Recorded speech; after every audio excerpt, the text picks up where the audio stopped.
اہل حدیث کہتے ہیں کہ آپ نبی صلی اللہ علیہ وآلہ وسلم کا وسیلہ نہیں دے سکتے، برائے مہربانی بتا دیں جائز ہے کہ ناجائز؟ اور دوسرا ختم شریف تو ویسے ہی خود ہی شریف بنا ہوا ہے، اصال ثواب تو ثابت ہے، لیکن ختم شریف کے ساتھ نہیں، ویسے آپ غریبوں کو کھانا کھلائیں، میت کی طرف سے صدقہ کریں۔ رہ گیا نبی علیہ السلام کا وسیلہ پیش کرنا، تو اس کے بارے میں اہل حدیث ان کی کوئی ضد نہیں ہے اپنی ذاتی، وہ کہتے ہیں کہ صحیح بخاری میں 1010 نمبر حدیث ہے 1010 کہ حضرت عمر نے کہا ہے اللہ جب تک تیرے نبی ہم میں موجود تھے انا کنا نتوسل الیک بنبینا، ہم تیرے حضور متوجہ ہوتے تھے اپنے نبی کے وسیلے سے، یعنی ان کی دعا کی برکت سے تو ہم پہ بارش نازل فرماتا تھا، اب ہم ان کے چچا کو لے کے آئے۔ تو حضرت عمر کا یہی عقیدہ تھا کہ رسول اللہ کی وفات کے بعد چونکہ اب ڈائریکٹ حضور سے کمیونیکیشن نہیں ہو سکتی، تو حضرت عمر وسیلے کا مطلب یہ لیتے تھے کہ رسول اللہ سے دعا کروانا، تو وہ قبر پہ تو ممکن نہیں ہے، تو پھر حضور کے قریبی ساتھی اور حضور کے چچا عباس ابن عبد المطلب کو وہ لے کے آتے تھے۔ تو یہ جو اہل حدیث نے عقیدہ اپنایا ہوا ہے یہ حضرت عمر کا بھی یہی عقیدہ ہے، ورنہ تو وہ کہہ دیتے کہ یا رسول اللہ یا اللہ پہلے تیرے نبی کے وسیلہ ان کو ساتھ لے کے آتے تھے، اب ہم ان کی قبر پہ حاضر ہوئے ہیں، ان کے صدقے بارش نازل فرما دے۔ دوسری طرف جن لوگوں نے وسیلے کو نبی علیہ السلام کے جائز سمجھا تو کچھ احادیث ایسی ہیں، جس طرح سنن ابن ماجہ میں حدیث ہے اور ابن ماجہ نے اس کے ساتھ لکھا یہ حدیث صحیح ہے، ایک نابینا صحابی جو ہے وہ عثمان بن حنیف کے پاس آئے،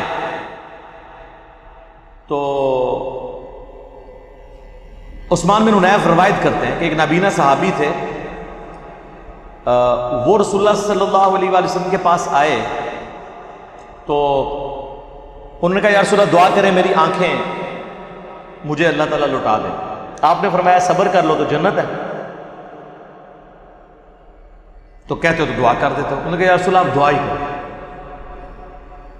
ان کو پتا جنت تو ویسے ہی ہے، ان کے لیے تھی واقعی،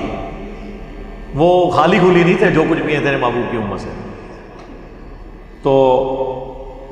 صحیح بخاری میں حدیث ہے، حدیث قدسی، نبی علیہ السلام فرمایا اللہ فرماتا ہے میں اپنے جس بندے سے آنکھیں لے لوں تو میرے ہاں اس کے پاس جنت کے سوا کوئی اس کی جزا نہیں ہے۔ ہاں نابینوں کے لیے خوشخبری ہے، جنت ملے گی۔ حضور نے کہا وضو کرو، 2 نفل پڑھوائے، اس کے بعد کہا کہ دعا کرو اے اللہ میں تیرے نبی کے وسیلے سے تیری طرف متوجہ ہوتا ہوں، اور یا رسول اللہ میں آپ کے وسیلے سے آپ کے رب کی طرف متوجہ ہوتا ہوں۔ بس یہاں تک حدیث بیان کرتے ہیں، اس کے آگے الفاظ ہیں اے اللہ میرے نبی کی دعا میرے حق میں قبول فرما۔ حضور نے ان کے لیے دعا کی، ان کی آنکھیں واپس آ گئی۔ تو اس میں تو حضور سامنے موجود ہے، دعا کروائی، اور وہ دیکھیں دونوں صورتوں میں اللہ کی طرف متوجہ ہوئے، یا رسول اللہ آپ کے ذریعے اللہ کی طرف متوجہ ہوتا ہوں، اے اللہ میں تیرے نبی کے ذریعے تیری طرف متوجہ ہوں۔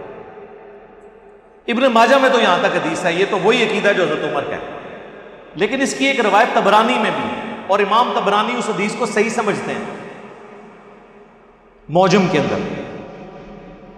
3 معجم لکھے ہیں، المعجم الکبیر، المعجم الصغیر اور المعجم الاوسط، اور امام طبرانی آپ کو چھوٹے بندے تو نہیں ہیں، امام بیہقی کے استاد ہیں امام حاکم کے استاد ہیں امام طبرانی، اور 360 ہجری میں فوت ہوئے ہیں، شروع کے ائمہ میں سے۔ وہ اس روایت کے آگے ایک اور حصہ لے کے آئے کہ حضرت عثمان غنی کے دور میں ایک شخص مقروض تھا یا کوئی اس کا کوئی مسئلہ تھا، کوئی حاجت تھی، وہ حضرت عثمان کے پاس گیا تو حضرت عثمان نے اس کی طرف التفات نہیں کیا، تو حضرت عثمان بن حنیف کے پاس وہ آیا تو انہوں نے کہا تمہیں میں ایک دعا سکھاتا ہوں جو میں نے نبی علیہ السلام سے سیکھی ہوئی ہے، اور انہوں نے وہی دعا جو ہے نا اس کو سکھائی۔ اب حضور کو فوت ہوئے میں بھی آلموسٹ سمجھ لیں کم از کم بھی 15 سال تو گزر چکے ہوں گے حضرت عثمان کے دور میں، تو انہوں نے وہی دعا مانگی اور اس کی حاجت اللہ نے پوری کر دی۔ اس حدیث کے تحت امام طبرانی اور اہل سنت کے بعض ائمہ کہتے ہیں کہ نبی علیہ السلام کا وسیلہ حضور کی وفات کے بعد بھی کوئی اگر پیش کرتا ہے اور یوں کہتا ہے کہ اے اللہ میں تیرے نبی کے وسیلے سے تیری طرف متوجہ ہوتا ہوں، اور یا رسول اللہ میں آپ کے وسیلے سے آپ کے اللہ کی طرف متوجہ ہوتا ہوں، اس میں حاضر و ناظر کا عقیدہ یا علم الغیب والا عقیدہ جو خود سے بنائے ہوئے ہیں انہوں نے، ایک تو وہ ہے جو واقعی موجود ہے، ایک جو انہوں نے خود بنایا ہوا ہے، وہ نہ ہو تو کوئی کر لیتا ہے تو یہ کوئی یعنی بدعقیدگی والا مسئلہ نہیں ہے۔ میری اس کے اوپر ویڈیو ریکارڈ ہے۔